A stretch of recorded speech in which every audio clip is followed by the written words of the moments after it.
These stones, it seems, can only be brandished by beings of extraordinary strength. These carriers can use the stone to mow down entire civilizations like wheat in a field.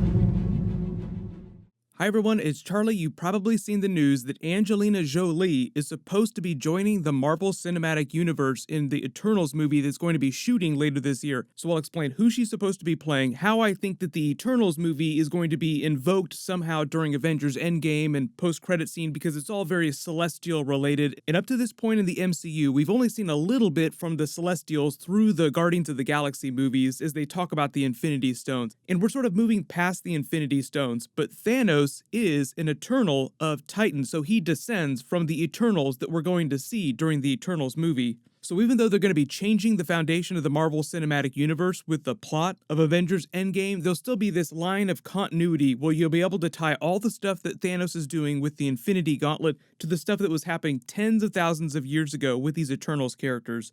We've only got a little while left before Endgame actually gets here, so we'll do a new round of the IMAX ticket giveaway. All you have to do to enter is be a subscriber and leave a comment on the video about what you want them to do for the next Avengers movie. So yesterday, all the news sites were going crazy about Angelina Jolie becoming part of the Marvel Cinematic Universe. Supposedly, she's going to be playing Cersei during the Eternals movie, who's one of the leads. The other lead is supposed to be her cousin Icarus and a couple of the other core Eternals characters that showed up during Jack Kirby's series. So there've been a couple different mini-series that Marvel has done with the Eternals characters. They've always been super obscure. They've crossed over with the Thor comics, they've crossed over with the Avengers comics, but their comics have never sold particularly well, which is why you don't see them that much. They're just not that popular as characters. The cool thing about them is that they're sort of like Earth's original superheroes. The Inhumans didn't come till a little bit later. They were the Kree experiment. Regardless of how you feel about Angelina Jolie, she's still part of sort of like that top tier level of actor that they've been trying to get in their movies. Brie Larson is a more recent example of that. Angelina Jolie is way bigger and way more popular worldwide, but you'll of course remember her from the Lara Croft Tomb Raider series, Mr. and Mrs. Smith, with her former husband Brad Pitt. I know people are like, well, were they going to try and get Brad Pitt now to play another character in Eternals?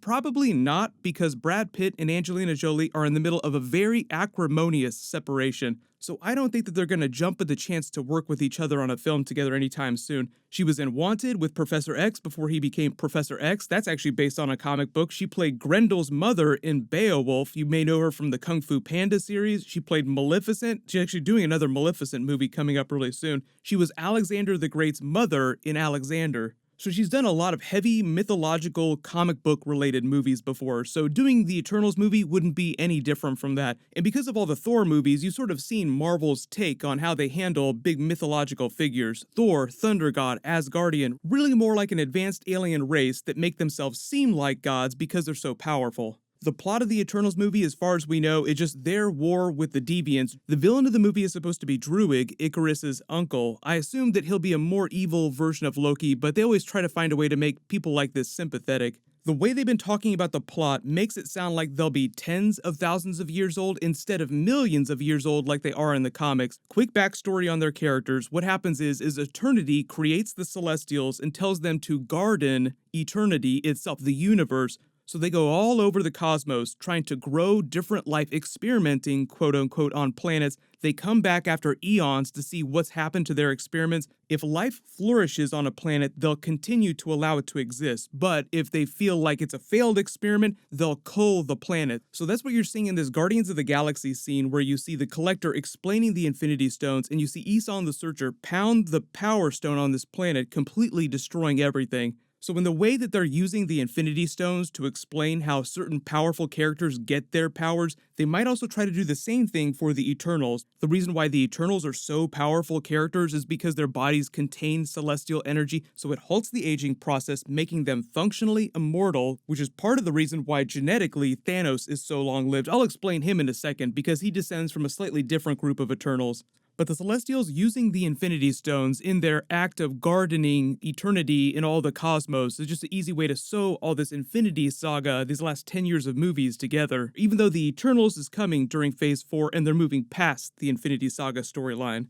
Angelina Jolie's Cersei character also has some really interesting powers too. She's a class 4 illusion caster, so her illusions have physical form. They're so good that they seem like they're real. You can't tell the difference. And she's a class 5 transmutation master, meaning that she can turn almost anything into almost anything else. But there are limits to that. Like, she couldn't transmute an infinity stone into a hamburger or something like that. Like, if Galactus came, she couldn't transmute Galactus into a pig. She kind of comes off like a witch to most common people who don't really understand how her abilities work. But because they're so long-lived and they're so powerful, people on Earth think of them as gods, even though technically they're not quite the same as the Greek gods. They live in Olympia. The Greek gods of the Marvel Cinematic Universe hail from Mount Olympus, which is actually pretty close by. Kevin Feige has used the term ancient aliens when talking about them. So if you've ever heard crackpot theories that aliens created the pyramids, think of it that way. So MCU people are responsible for a lot of these really big structures and ancient concepts within the world.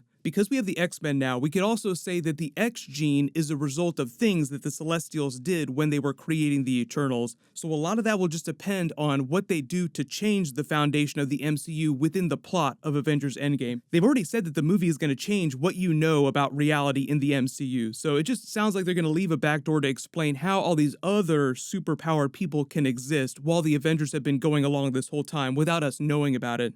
I know I said no more surprises, but I was really hoping to pull off one last one. Moving to Thanos in the MCU now. So obviously the ages of all the characters are different in the MCU than they are in the comics. Thor is much older in the comics. In the MCU, he's about 1,500 years old.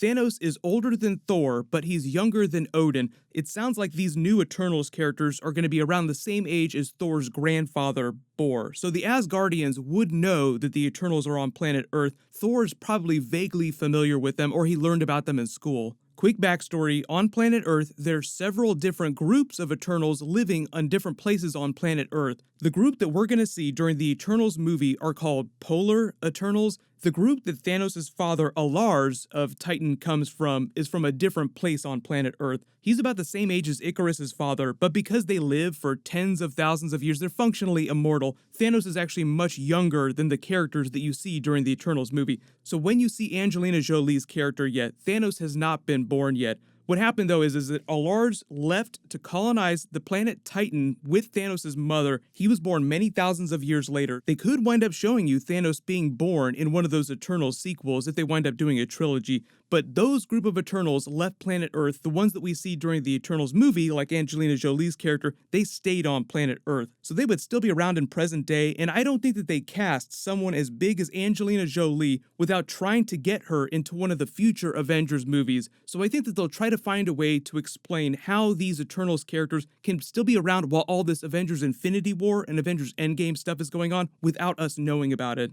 Supposedly, they're also including Star Fox in the movie. He's Thanos' brother, Eros of Titan in the comics, so that kind of breaks the timeline a little bit. So if they do include Star Fox, he might not be Thanos' brother in the MCU, or if they do want to do the comics, they could just say that he's thousands of years older than Thanos in the MCU. So there is a way to make it all work, but some of that's still speculation because they haven't officially announced every single character that's going to be in the movie. That is why I think that one of the post-credit scenes for Avengers Endgame is going to be Celestial Eternals related, just giving you an idea of what's going on with them. But obviously, Avengers Endgame is coming out in a couple months. They're probably not going to shoot a post-credit scene with Angelina Jolie's character. There might just be a visual reference. There are all kinds of ways that you can tease concepts without actually having a character or an actor be on screen. Like just something really vague that'll let comic book readers know, oh, that's what's going on, so you can explain it to everyone else. This is what they're teasing, big celestial stuff headed into Marvel Phase 4. They've been doing so much cosmic stuff in the last couple big movies, it would be a pretty easy slam dunk for them to use Celestials as the next big villain of the MCU. Everybody post your Angelina Jolie reactions in the comments below and let me know, what do you think one of those Avengers Endgame post-credit scenes is going to be? There'll be more Marvel stuff posting later this week. Leave your requests in the comments below. Congratulations, Dyson Hoover. You're the giveaway winner from my last big Marvel video. Please email me on the About page of my channel so I can get your details. Click here to learn what's going on with all the X-Men and Deadpool movies during Marvel Phase 4. And click here for all my Easter eggs from that brand new Avengers Endgame trailer. Thank you so much for watching. Everybody stay awesome. I'll see you guys tonight.